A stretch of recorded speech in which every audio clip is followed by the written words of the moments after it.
All right, so I wanted to add one more element to what we can solo with in our right hand. So over these chords, we can solo with all white keys, and then we can solo with C pentatonic, as well as, knowing that when we go to the 1, we can hit the 3 or the 7th, and those notes are going to sound good.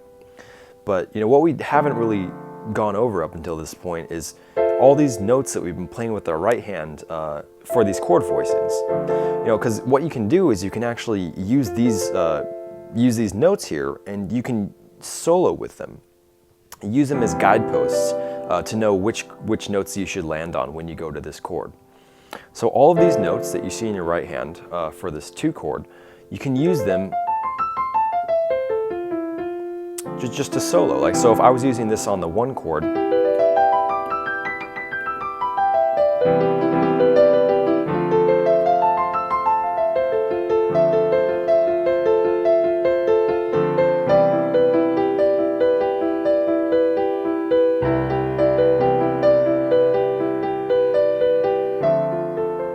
so you see, like, all I'm really doing is I'm taking these chords that we already know, and I'm just playing them like one at a time rather than playing the whole chord to make this like 1 chord voicing, So I'll play this chord in my left hand, and then I'll solo over these notes right here that I've already been playing.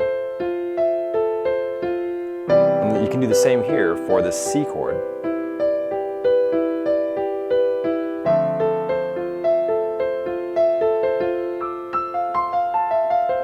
And I'm playing them, randomly right now too. So I can play these randomly. So all I'm doing is taking that voicing that we had right here, and I'm moving it up here and up here. And so I'm saying to myself that, hey, I'm on this C chord, so I can solo in all of these notes right here. It doesn't really matter which way I play them, but I can solo in them, all of these notes. Just kind of play them randomly, just have fun with them. So I'm going to do a solo with just arpeggios, and that's what these are called. They're called arpeggios. That's the real, it's actually an Italian word, but it's what people in classical music use. So they'll play these arpeggios that sound like... That's a very typical like classical arpeggio that you would hear. But in our case, we want to play jazz music. So we're doing a different kind of arpeggio that looks exactly like this chord that you've been playing in your right hand.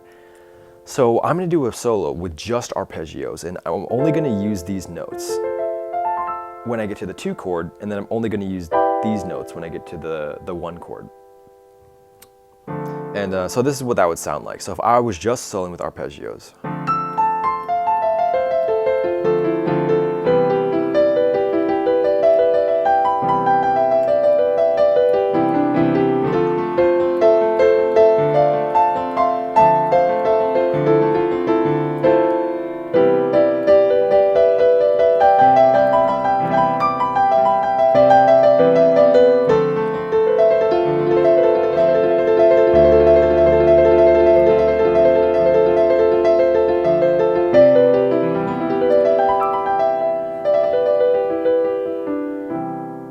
So as you can see, arpeggios can sound really awesome if you get good at them. So, and I'm just playing them kind of randomly. I can play any arpeggios that I want to. I can even do that doublet technique that we were using before for the C pentatonic and the all white keys C scale.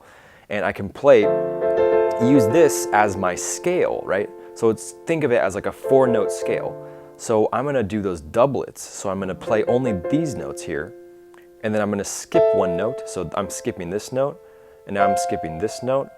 But all I'm doing is I'm just playing that chord in my right hand, the right hand voicing, and I'm just kind of moving this up in that voicing, but I'm skipping 1 note in the middle. So it's really just like a doublet, like we were doing before. But I'm doing that with a chord instead. So I'm just skipping this middle note. So yeah, I mean, if you can do that, that sounds just really awesome. So it would sound like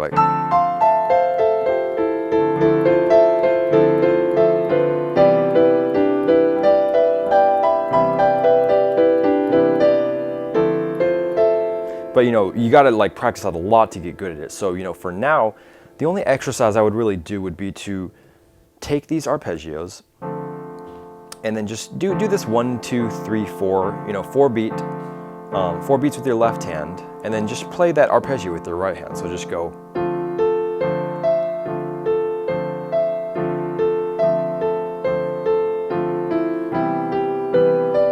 You can play just kind of random notes, but you know, you're just playing the same chord that you've always been playing all along, but you're just playing each of the notes separately now. So you just go 1. So I'm playing 2 notes in my right hand for every beat in my left hand.